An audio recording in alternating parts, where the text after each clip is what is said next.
Bismillah. Assalamualaikum warahmatullahi wabarakatuh. Waalaikumsalam warahmatullahi wabarakatuh. Alhamdulillah bil alamin. Wal aqibatu lil muttaqin wa la udwana illa 'alal zalimin. Asyhadu an la ilaha illallah wahdahu la syarikalah wa asyhadu anna Muhammadan abduhu wa rasuluh al-mab'uts rahmatan lil alamin.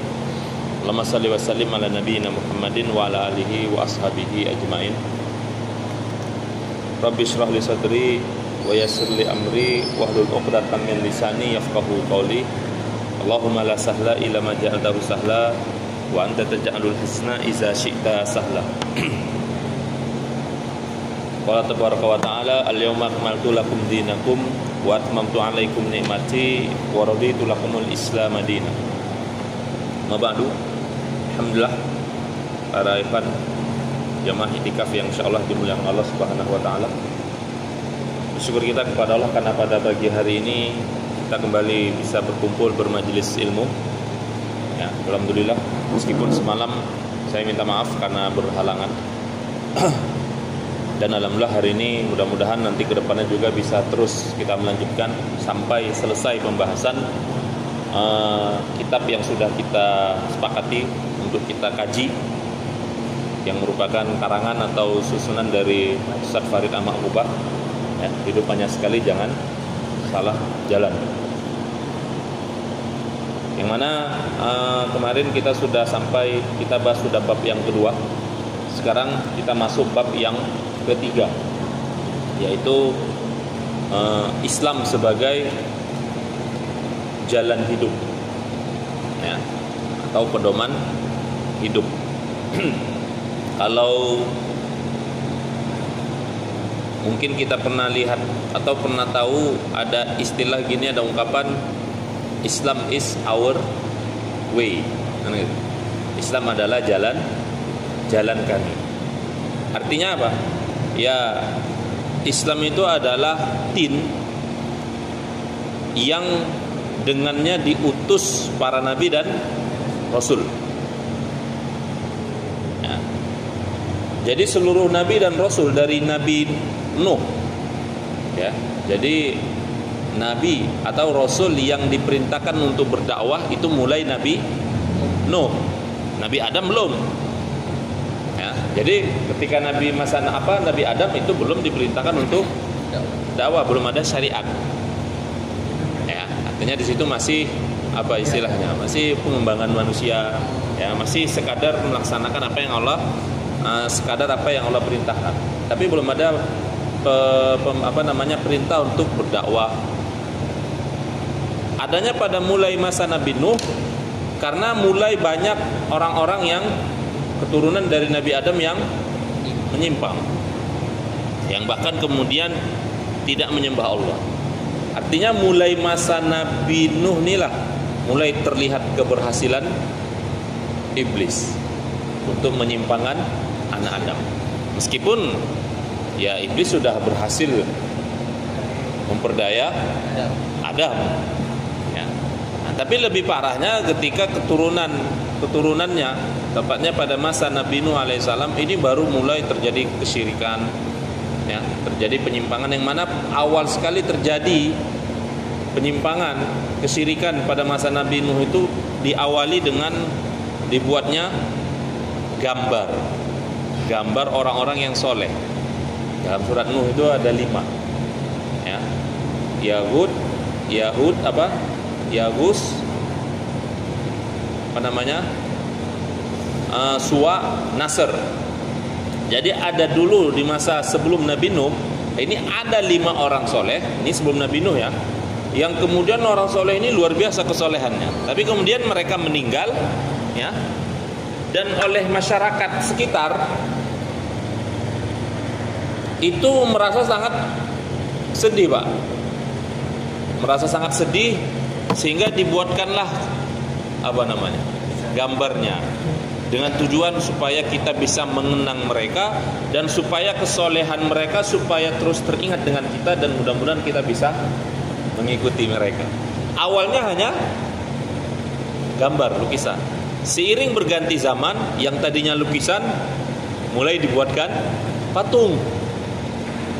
Nah, buatkan patung lah biar lebih keren kan gitu. Nah ternyata benar lukisan, patung, lama-lama berganti generasi, akhirnya 5 orang patung yang dulu merupakan orang soleh ini disembah. Ya, maka disitulah mulai Allah mengutus Nabi Nuh alaihissalam.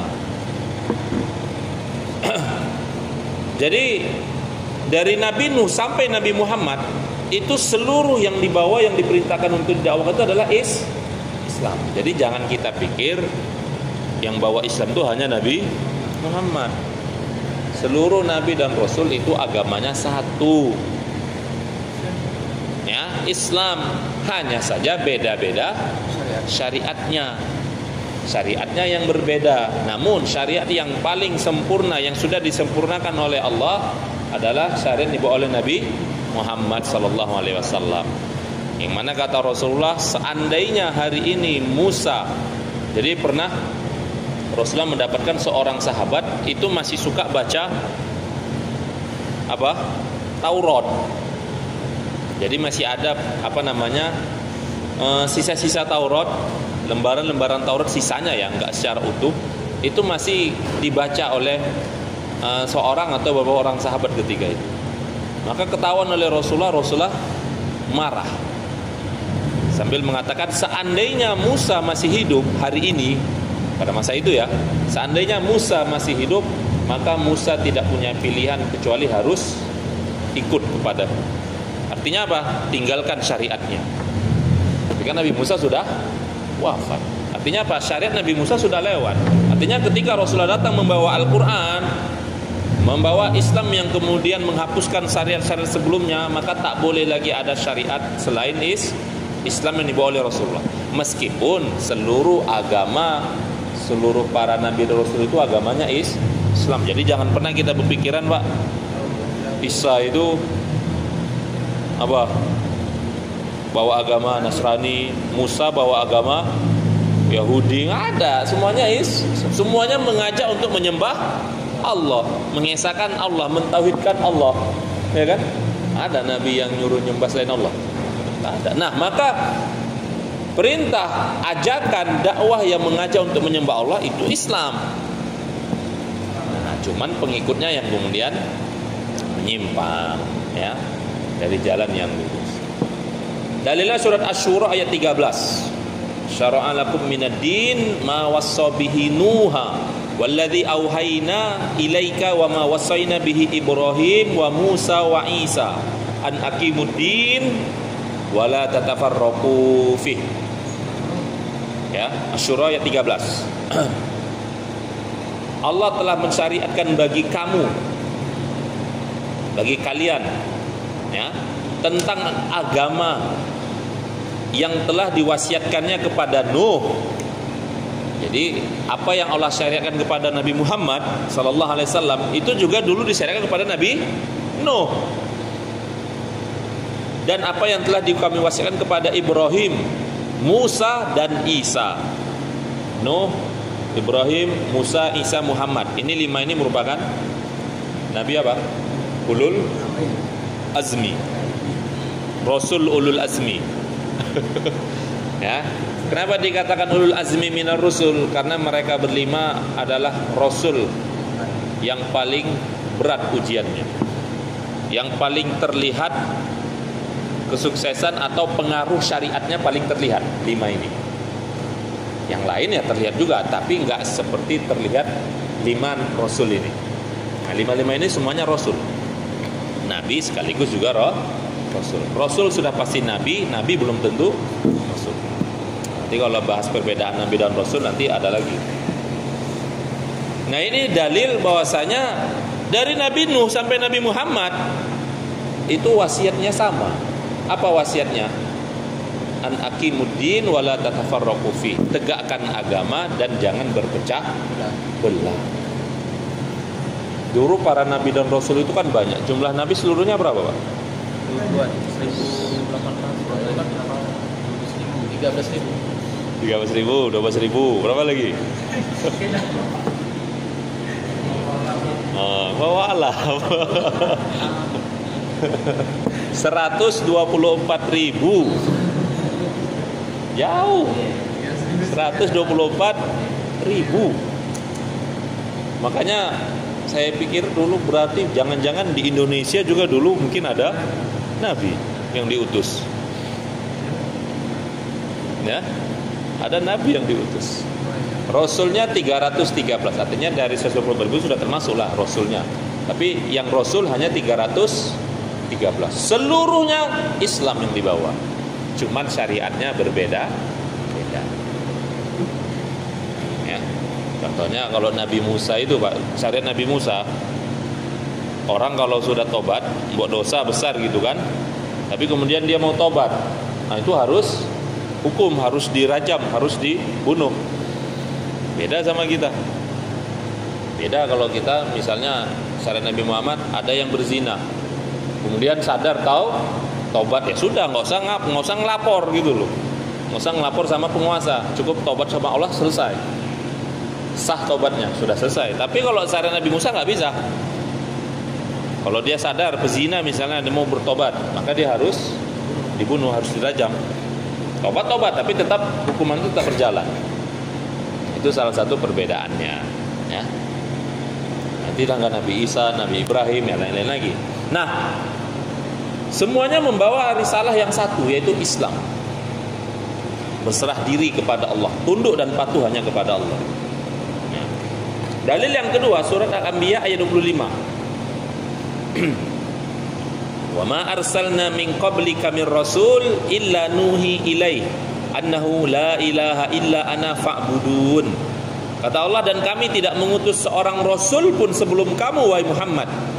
Jadi kata Allah kepada Rasulullah, kami tidak mengutus seorang rasul pun. Berarti apa? Seluruh nabi dan rasul yang diutus sebelum kamu, kami wahyukan, melainkan kami wahyukan kepadanya bahwasanya la ilaha illa ana. Tiada ilah yang berhak disembah melainkan aku, kata Allah. Fa'buduni, maka beribadahlah, sembahlah aku, kata Allah. Ya. Makanya dalam Al-Quran itu kan disinggung ketika Nabi Isa disembah oleh pengikutnya, ya kan, umatnya, disembah oleh umatnya. Maka Allah mengatakan, wahai Isa, apakah engkau menyuruh agar engkau disembah selain aku? Maka kata Nabi Isa apa? Dalam Al-Quran itu surat apa tuh? Ya, aku berlindung kepadamu ya Allah dari melakukan hal tersebut. Seandainya aku melakukannya, engkau pasti lebih tahu. Tapi artinya apa? Kenapa terjadi dialog itu? Ya, Allah ingin menegaskan bahwasanya Nabi Isa dulu tak pernah menyuruh umatnya untuk menyembah dia. Kan gitu. Nabi Isa mengajak umatnya menyembah Allah, cuman umatnya kemudian disesatkan. Ya, disesatkan. Nah, makanya masih hangat tentang kemarin yang masuk gereja, ya kan? Yang ceramah di gereja. Ya, masih hangat. Ya, apapun alasan yang dikemukakan itu merupakan suatu kesalahan. Kecuali kalau kita di gereja mau mendakwahi mereka, ya, nah silakan gitu. Nah, tapi juga sebagian ulama tetap melarang, karena ada hadis Nabi bahwasanya Rasulullah itu melarang umat Islam masuk ke dalam rumah-rumah ibadah yang di dalamnya ada berhala. Gereja ada berhalanya nggak? Ada lah. Jelas lah, ya kan, yang terpancang tersalib itu kan, itu bukan Nabi Isa, ya, jangan diyakini Nabi Isa nanti. Itu bukan Nabi Isa. Ya, Yudas itu, si Yudas. Nah, makanya ketika kita ingin menyampaikan Islam, ya kita harus meyakini Islam itu agama yang benar. Perhatikan ya, ini perlu kita pahami, Pak. Islam itu agama yang benar, bukan yang paling benar. Kalau kita bilang paling benar, berarti selain Islam juga benar. Amin. Ada yang benar. Iya. Islam adalah agama paling benar. Oh, berarti selain Islam masih ada agama yang benar. Jadi kalau kita katakan Islam adalah satu-satunya agama yang benar, baru agama yang benar. Berarti selain Islam salah, tak benar.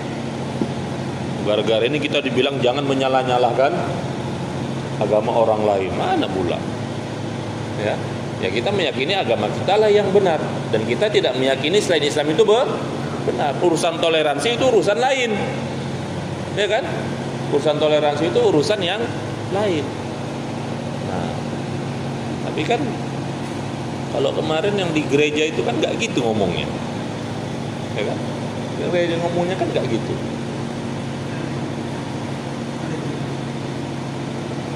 Agama itu adalah benar menurut pengikutnya, menurut penganutnya.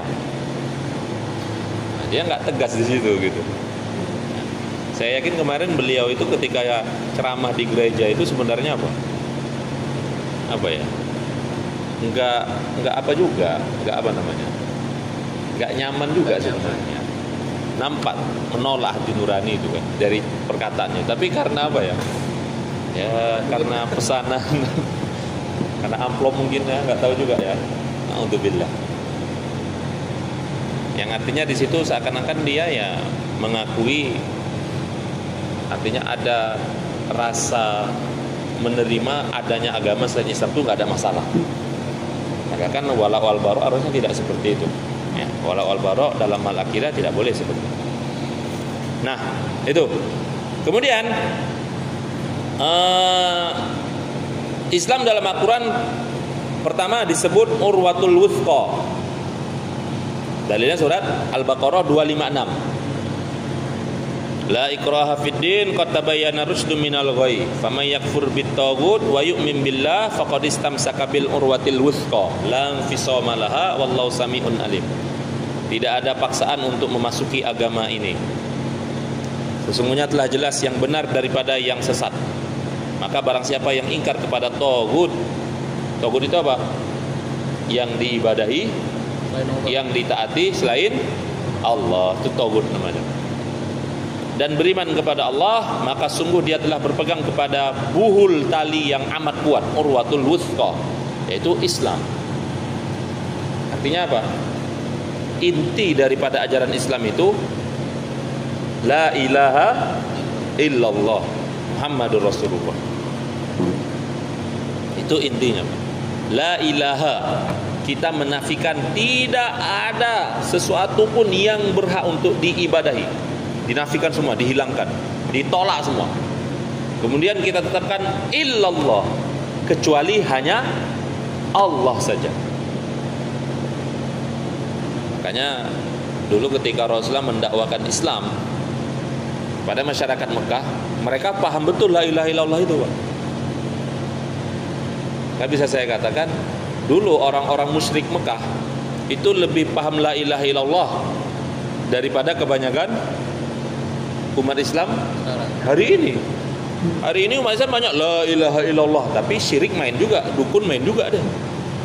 La ilaha illallah, tapi akidahnya melenceng juga.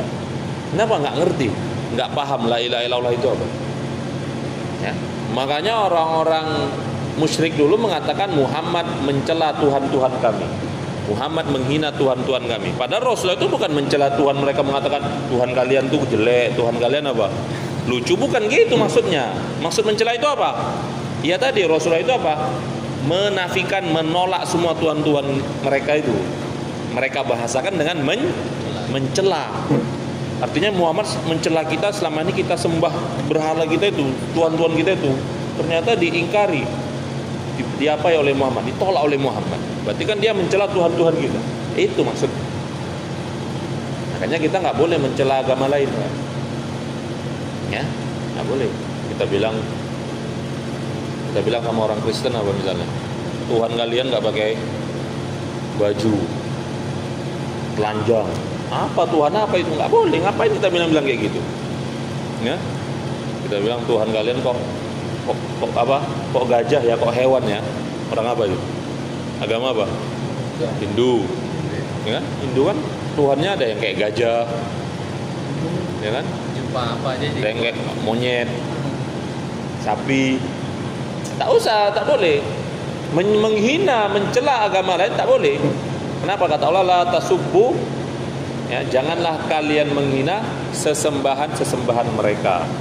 Kenapa? Khawatirnya fayasubbullah adwam bi ghairi ilm. Nanti takutnya mereka membalas dengan menghina, mencela Allah tanpa batas, berlebih-lebihan, ya, dengan rasa permusuhan. Enggak boleh. Nah, tapi kita mengatakan Islam itu agama yang benar, selain Islam tidak benar, ya sah. Gak enak lah Ustaz sama tetangga, gak enak lah Ustaz kita kan ngisi pidato di depan masyarakat umum yang juga ada non muslimnya misalnya, nggak bisa. Makanya kalau mau berdakwah itu ya betul-betul berdakwah. Makanya lu kenapa Rasulullah itu dimusuhi? Kalau seandainya Rasulullah itu berdakwahnya kayak yang kemarin ceramah di gereja, kira-kira Rasulullah dimusuhi nggak? Kemarin atau lihat videonya? Belum. Nah, coba lihat videonya. Lihat apa yang dia sampaikan. Pidato, kalau ngelesnya pidato kebangsaan. Kuota aja. Males banget kayak gitu. Ya kan? Artinya apa? Ya dia kan ustadz, dipanggil, diakui ustadz gitu kan, diundang ke gereja, menyampaikan tentang agama. Harusnya kalau menyampaikan tentang agama itu ya harus jelas dan tegas, jangan mencela-mencela. Saya sudah lihat.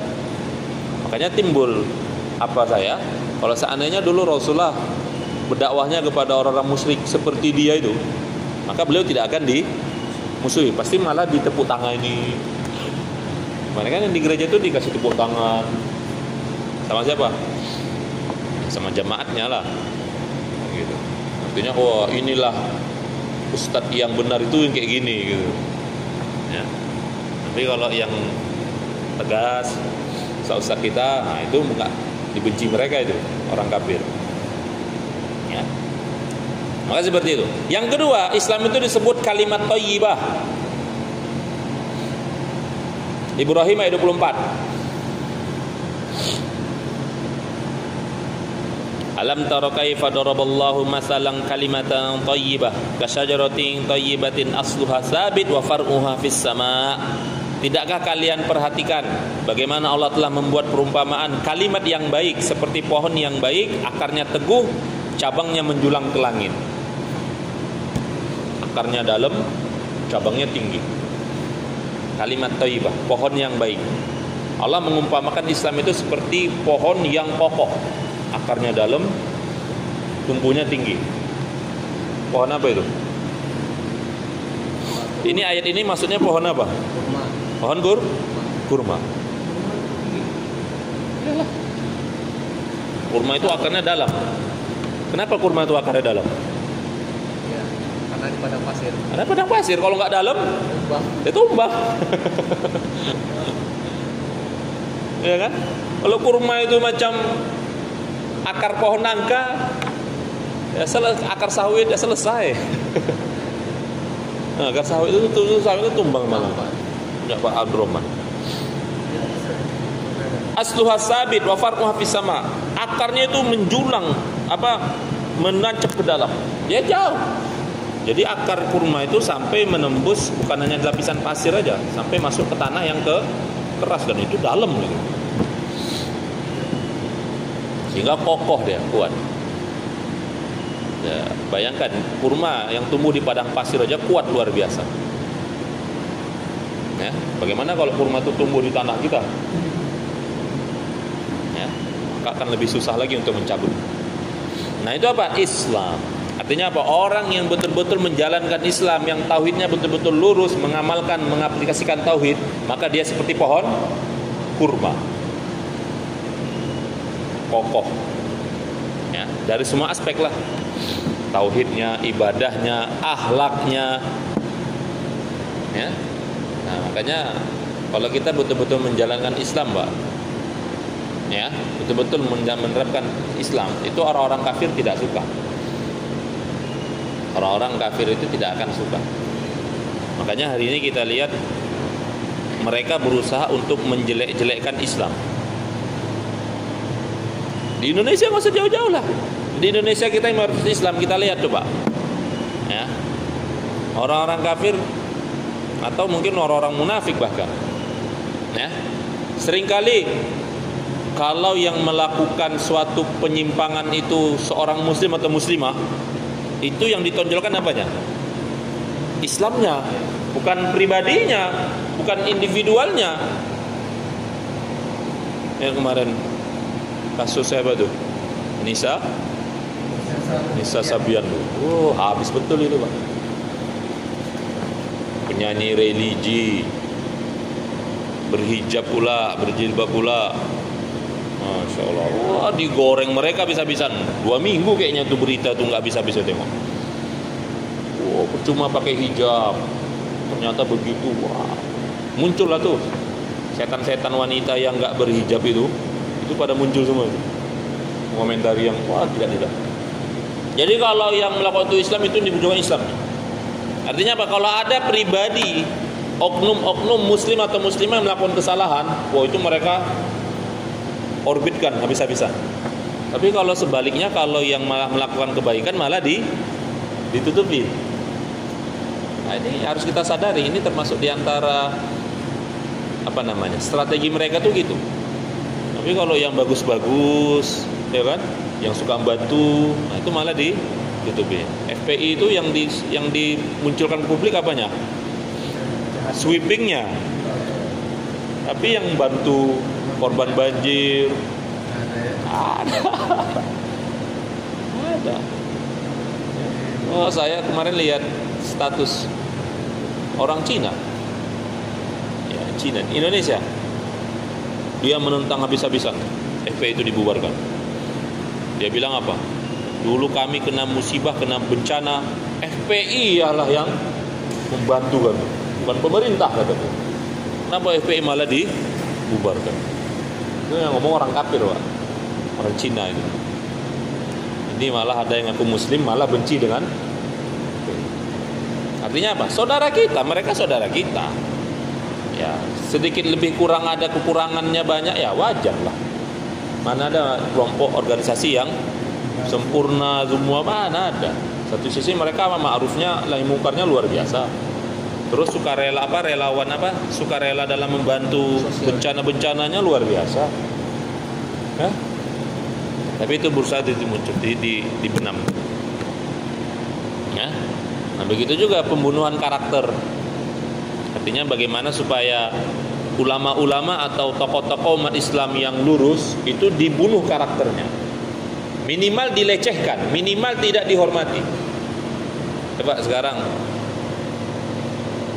antum kalau nengok berita, penyiar berita tuh paling berapa orang saja kalau menyampaikan berita tentang ustadz itu disebut ustadznya. Selalu pakai apa? Selalu sebut nama. Abdul Somad. Mana ada, jarang dibilang, misalnya memberitakan Ustadz Abdul Somad dibilang apa? Dilafazkan apa? Ustadz Abdul Somad enggak ada. Yang dibilang apa? Abdul Somad, Rizik Sihab. Sering yang disebutkan itu inisialnya. Artinya apa? Padahal kan ibaratnya mereka kan orang-orang yang ditokohkan dalam agama kita kan gitu, di negara kita, bagi kaum muslimin. Tapi kan berusaha dibunuh karakternya oleh mereka. Begitu juga ustaz-ustaz yang lain. Ya, nah kenapa yang tadi itu ya? Karena memang untuk saat ini mereka yang public figurnya yang luar biasa. Ya. Nah, tapi berusaha dimatikan. Berusaha minimal tidak dihormati. Tidak disebut ustadznya, digelarkan, dihilangkan, gelar-gelarnya dihilangkan. Padahal Ustaz Abdul Somad itu udah apa dah? Udah profesor, tidak sempat dah, ya kan? Coba kalau yang disebutkan, yang diberitakan apa?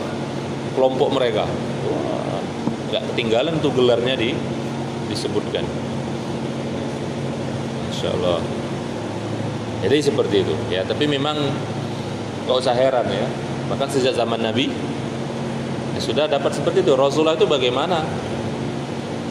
Al-Amin, lelaki yang dipercaya, paling dikagumi di Mekah. Begitu mendakwakan Islam, Al-Majnun, orang gila, penyihir, ya, Masya Allah. Jadi seperti itu. Nah, kemudian kalau kita lihat di kalangan masyarakat kita ini, kenapa banyak perbedaan? Artinya begitu banyak corak gaya hidup umat Islam di tengah-tengah masyarakat, di berbagai lapisan masyarakat. Ini di sini disebutkan, dijelaskan oleh beliau karena ada 5 bentuk metode memahami Islam yang dipakai umat Islam yang variatif. Artinya kenapa banyak terjadi perbedaan itu, kelompok-kelompok itu? Karena ada 5 metode. Ya. Artinya lapisan-lapisan masyarakat kaum muslimin ini, mereka memahami Islam itu tidak kompak gitu loh. Beda-beda memahami Islamnya. Yang pertama, pemahaman yang memahami Islam tanpa merujuk kepada sumber-sumber Islam. Mereka lebih cenderung menggunakan metodologi dari barat untuk mengkaji Islam. Nah, akhirnya lahirlah Islam liberal. Itu kan asalnya dari Amerika itu. Masa apa misalnya S2, S3 jurusan syariah tapi tamatan dari Amerika. Inggris, tamatan dari mana? Amerika. Gimana? Akhirnya dibawa ya sekuler liberal. Akhirnya jangan heran, udah doktor S3 ngomong di mimbar khutbah Jumat, semua agama sama. Aduh, gawat. Semua agama sama. Kita ini ibarat kereta api yang berjalan di rel. Beda rel tapi tujuannya beda rel. Ya beda gerbong juga tapi tujuannya sama. Tak ada agama yang menyuruh kepada keburukan. Memanglah tak ada agama yang menyuruh kepada keburukan. Bukan itu yang jadi tolak ukurnya. Yang jadi tolak ukurnya kan inna dina indallahil Islam. Penyembahannya. Syarat tiket untuk masuk surga itu la ilaha illallah Muhammadur Rasulullah. Mau kamu bangun masjid, ya. Tadi saya tengok di internet berita dibesarkan, diheboh-hebohkan. Seorang polisi beragama Nasrani di Tapanuli Utara menggalang dana untuk membangun masjid. Masjidnya besar, Pak. Cantik, megah masjidnya, besar. Tapi kan kesannya apa? Oh, orang Kristen, orang kafir aja baik gitu bangun masjid gitu. Ya. Padahal orang kafir meskipun mereka bangun 1000 masjid bahkan lebih, kalau mereka tetap di atas kekafirannya, maka tidak ada gunanya. Ya. Meskipun bangun 1000 masjid deh. Meskipun dia tiap santuni 1000 fakir miskin setiap harinya, tidak ada gunanya. Tidak ada gunanya. Makanya kasihan. Yang kedua, pemahaman yang memahami Islam hanya berdasarkan Al-Quran. Itu pun sesuai dengan akal dan hawa nafsunya.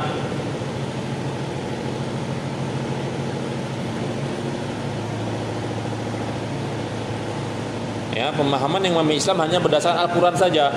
Itu pun pemahaman berdasarkan Al-Quran mengikuti hawa nafsu dan akalnya, bukan mengikuti pemahaman ya para salaf.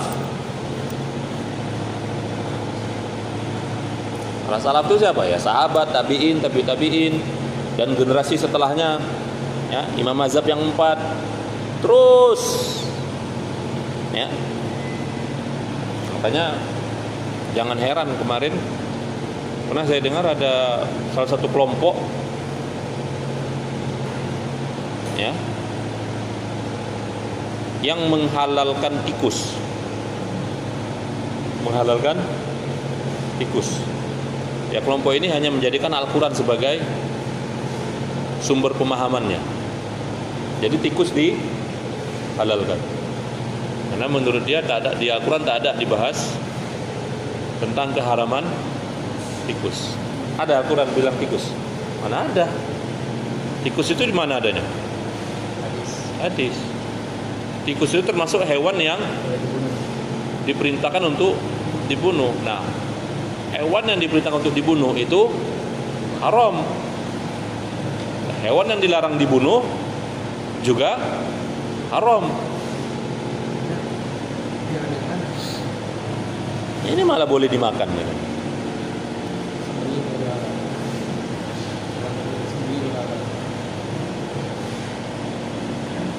Jadi nggak sempurna pemahamannya. Meskipun mereka pemahaman Al-Qurannya sesuai dengan salaf, tapi meninggalkan hadis sunnah, ya nggak sempurna. Itu pun nggak sempurna. Apalagi pemahaman Al-Qurannya hanya ya pemahaman Al-Quran aja. Apa pemahaman Al-Qurannya menurut hawa nafsunya, akalnya. Itu ya. Yang ketiga, pemahaman yang didasarkan hanya kepada sunnah-sunnah atau hadis-hadis Nabi Muhammad SAW saja.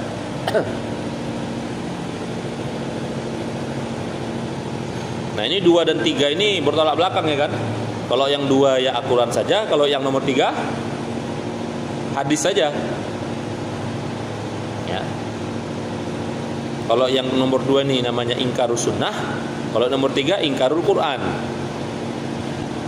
ya. Nah ini juga kurang. Jadi Al-Quran dan hadis yaitu harus dua-duanya dipakai. Karena kata Rasulullah, aku tinggalkan kepada kalian 2 perkara, tidak akan sesat selama-lamanya selama kalian berpegang teguh kepada keduanya. Apa itu? Quran dan hadis. Nah ini yang keempat, pemahaman yang didasarkan pada Al-Quran dan hadis, namun sesuai kapasitas yang berdalil. Artinya apa? Nah, ini Al-Quran dan hadis, tapi enggak apa namanya ya?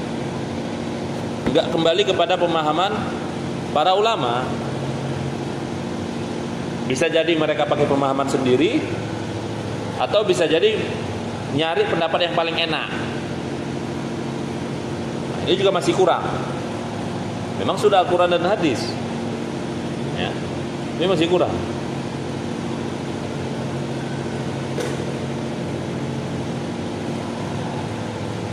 Nomor 5, ini yang paling sempurna, pemahaman yang berdasarkan Al-Quran dan Sunnah sesuai dengan pemahaman salaf.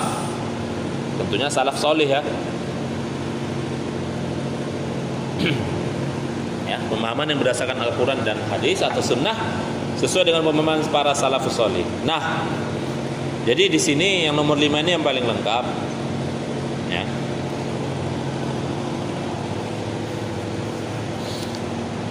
Termasuk di sini kaitannya dengan bermazhab. Ya. Ini harus kita pahami para ikhwan sekalian, bahwasanya pentingnya atau urgennya bermazhab ini harus mulai dimunculkan, kan gitu. Ya kita berupaya untuk tidak kemudian kalau menjalankan beragama ini, bahasa kita seringnya apa? Mengambil pendapat yang paling kuat, yang paling rajih. Ya memang nggak ada salahnya sih. Tapi kalau kita betul-betul mengikuti para ulama, itu para ulama itu mereka semua bermazhab. Dari 4 mazhab itu, Hanafi, Maliki, Syafi'i, Hambali. Ya meskipun kalau dikatakan bermazhab bukan berarti kita fanatik kepada mazhab kita, mazhab sendiri. Oke, Indonesia, Malaysia dikatakan bermazhab Syafi'i. Tapi kemudian apakah seluruh amaliyahnya sudah betul, sudah sesuai dengan Syafi'i? Tidak juga. Mazhab Syafi'i. Ya begitu juga para ulama dulu kan gitu. Bermazhab Syafi'i, tapi enggak kemudian seluruhnya ikut Syafi'i gitu. Tapi mazhabnya Syafi'i. Artinya apa? Sebagian besar pengamalan agama mereka dalam hal fikih mereka ikut Syafi'i, meskipun ada beberapa yang mereka tidak ikut Syafi'i. Contoh nih, dalam jual beli kalau mazhab Syafi'i itu harus lafaz akad loh. Pembeli, saya beli ya, saya jual. Sama nih kalau beli gitu Pak. Enggak kan? Berarti enggak Syafi'i. Berarti kita enggak Syafi'i. Ya. Nah, makanya bermazhab itu sebenarnya penting. Ya. Dan etisnya itu kita mengikuti mazhab kebanyakan di wilayah kita. Kalau karena Indonesia mazhabnya Syafi'i, ya udahlah kita ikut Syafi'i. Penting untuk kita memahami mazhab Syafi'i supaya tidak bergesekan. Makanya lucu kalau mayoritas masyarakatnya Syafi'i, dia malah pilih Hambali atau Maliki, ya. Jadi kurang apa ya? Ya kurang nyaman lah. Walaupun sah-sah saja, boleh-boleh saja. Ya kan? Tapi penting kita memahami metodologi kaedah-kaedah yang ditetapkan oleh di dalam mazhab Syafi'i. Nah, maka termasuk dalam mazhab Syafi'i itu, kalau dalam kaedah dalam mazhab Syafi'i, selama ada dalil umum itu tidak bisa dikategorikan sebagai perbuatan bid'ah. Itu mazhab Syafi'i itu seperti itu, Pak. Ya. Makanya kalau dulu kita buru-buru tergesa-gesa membid'ahkan suatu perbuatan, hari ini udah nggak bisa. Ya dulu mungkin ilmu belum sampai, ya ilmu itu belum sampai. Makanya termasuk kalau kita lihat amalan keseharian masyarakat hari ini, contohnya dari praktek sholatnya, zikir sama zikir berjamaah atau zikir dengan suara keras. Itu kalau dalam mazhab Syafi'i memang boleh, cuman nggak disunnahkan, tapi boleh zikir dengan suara keras. Kalau dalam mazhab Syafi'i, sunnahnya zikir dengan suara yang lirih, pelan. Tapi dengan suara yang keras itu diperbolehkan. Tapi sunnahnya memang yang ditekankan itu dengan suara. Makanya tadi saya katakan, meskipun Indonesia, masyarakat Indonesia mengakui mazhab Syafi'i, tapi tidak seluruh amalannya itu sudah betul-betul ikut Imam Syafi'i. Itu betul. Termasuk masalah tahlil, ya. Itu kalau Kiai Hasyim Asy'ari sendiri itu memang menolak. Tapi kenapa hari ini masih ada? Nah, itu jangan seperti tahlil itu jangan disandarkan kepada mazhab Syafi'i, ya. Tapi sebagian besar, kebanyakan yang dulu kita anggap bid'ah, buru-buru kita bilang bid'ah, itu ternyata dalam mazhab Syafi'i memang tidak dibid'ahkan. Makanya saya berharap Ustadz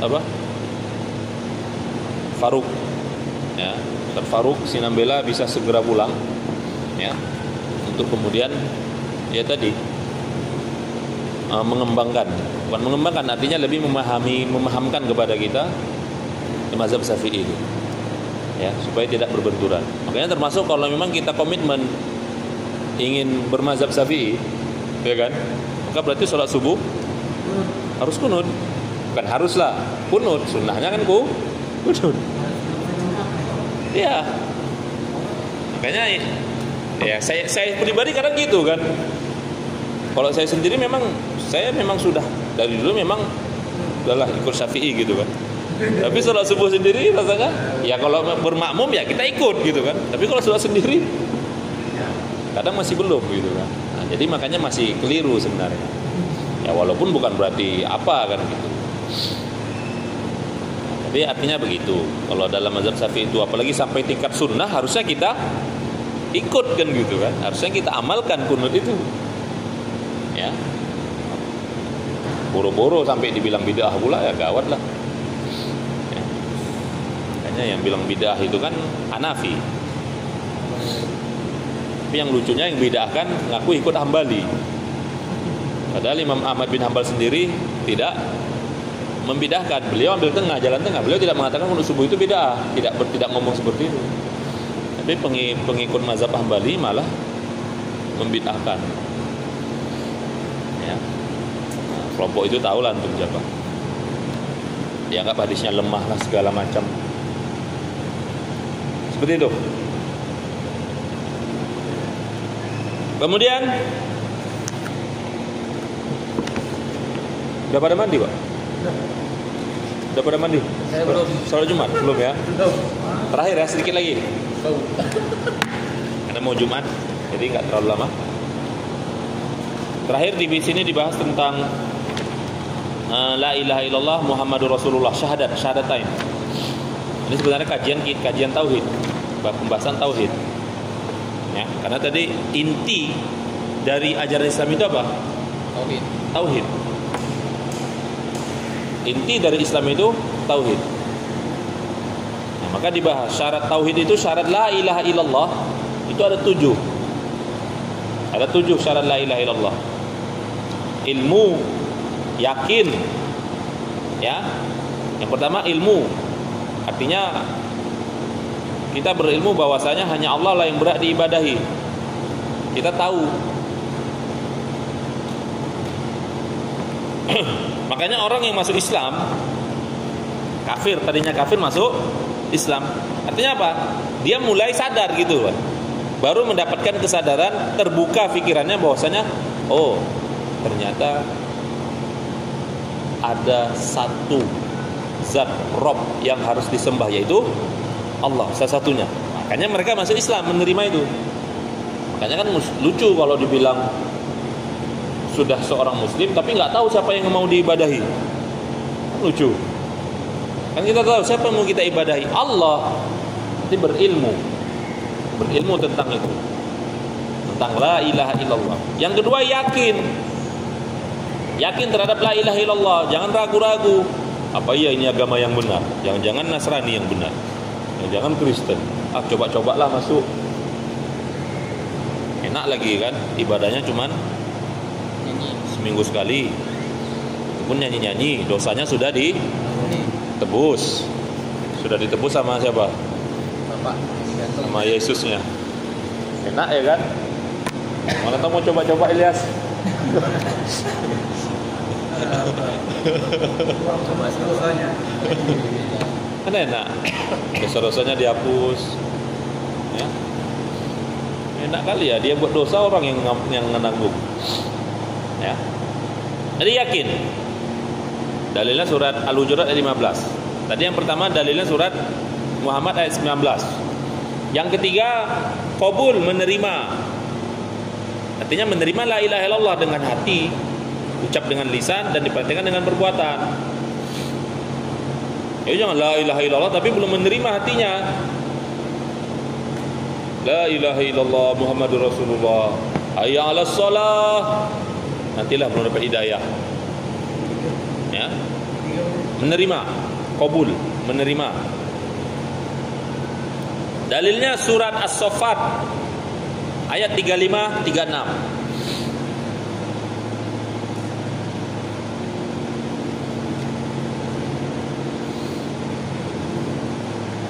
Yang keempat,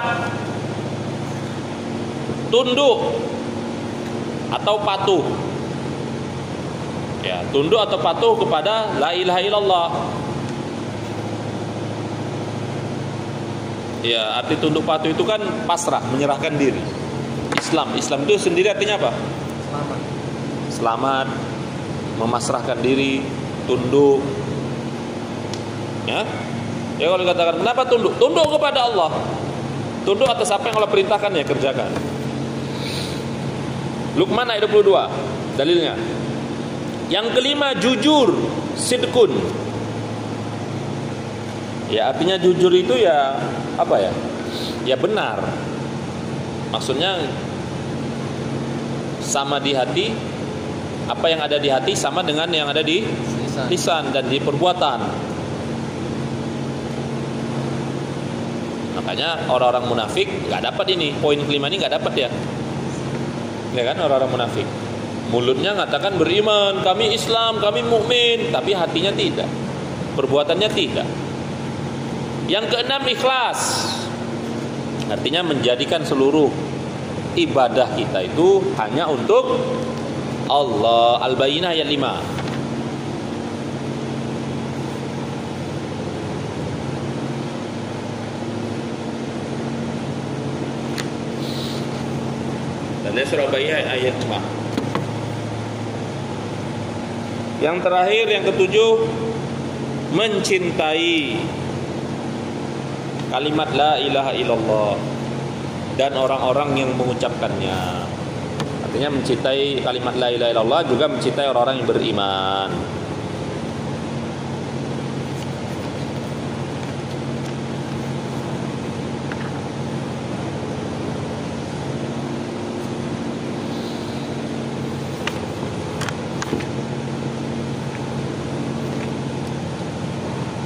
Ini dalilnya Al-Baqarah 165. Ya. Yang kemarin kita sampaikan walladzina amanu asyaddu hubban lillah. Orang-orang beriman itu sangat besar cintanya kepada Allah, amat sangat cintanya kepada Allah. Nah, jadi muslim itu ya gitu. Kalau sudah perintah Allah, no kompromi. Tidak ada kompromi. Sami'na wa ta'na.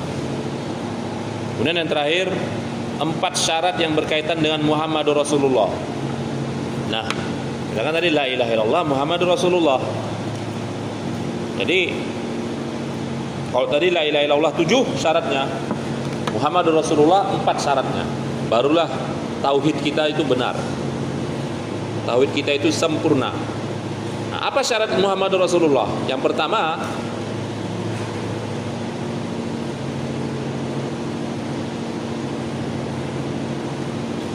itu membenarkan dan menerima semua berita dan ajaran yang disampaikan oleh Nabi Muhammad.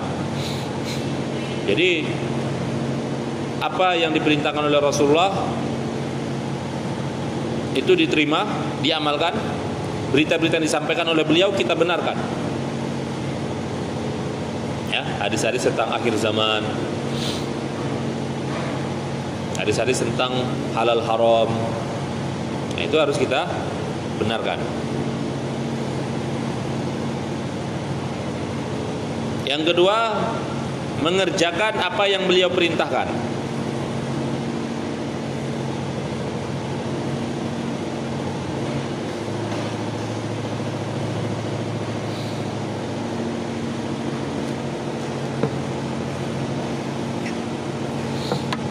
Yang ketiga, meninggalkan apa yang beliau larang.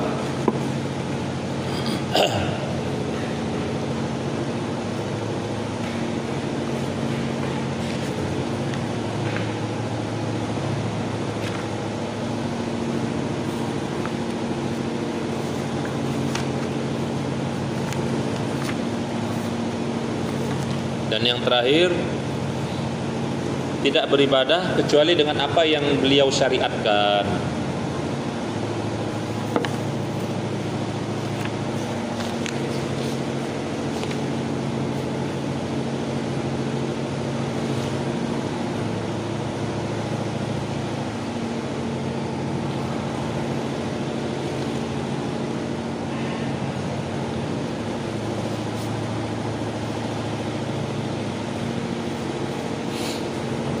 Nah, itu syariat atau syarat Muhammadur Rasulullah. Nah, maka kesimpulannya bahwasanya Islam itu adalah pedoman. Islam itu adalah agama, ya, aturan hidup yang Allah turunkan kepada kita, para hamba-hambanya, untuk dijadikan sebagai pedoman dalam menjalani kehidupan. Karena Allah lah yang menciptakan manusia, maka Allah lah yang tahu apa yang terbaik buat manusia. Ya. Nah, makanya gak bisa kemudian aturan yang telah Allah berikan, Allah turunkan untuk kita itu kita kritisi. Ya, yang mengatakan hukuman mati, hukuman rajam misalnya apa? Itu terlalu sadis, terlalu kejam. Padahal dalam hal itu ada jaminan kehidupan. Artinya kalau orang membunuh, ya dibunuh. Nah itu kan kalau seperti itu kan orang pikir mau bunuh. Kalau hari ini dibunuh, membunuh, penjara 20 tahun. Itu pun belum potong sana, potong sini. Ya kan? Bayar sana, bayar sini. Ya. Tinggal 4 tahun. Potong lagi 2 tahun. Wah. Udahlah habiskan aja, habis. Masya Allah. Besok bunuh lagi, gitu lagi. Ya. Kalau berzina, ya, paling cuman diperingati. Kalau sama-sama suka, dibebaskan. Ya kan? Masya Allah. Sehingga yang muncul apa yang terjadi apa? Kehancuran. Ya, kehancuran. Nah, maka Islam adalah agama yang paripurna, yang sangat sempurna, yang syamil, menyeluruh. Ya, tidak ada agama yang sesempurna Islam dan tidak ada agama yang seindah Islam. Ya, Karena kalau kita berpikiran Islam itu masih kurang sempurna, maka sama saja kita mengingkari ayat Al-Maidah ayat 3. Yauma akmaltu lakum dinakum wa atmamtu alaikum nikmati. Akmaltu lakum dinakum, sempurna. Dalam seluruh urusan Allah sudah atur. Bayangkan dari masuk kamar mandi saja Islam sudah ada aturannya.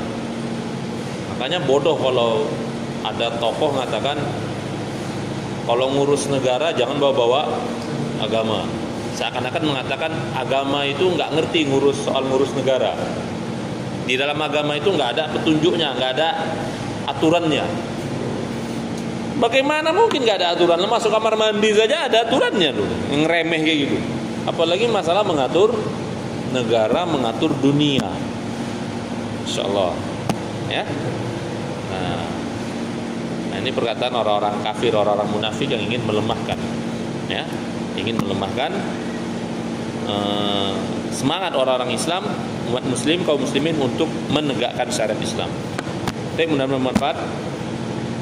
Ada pertanyaan?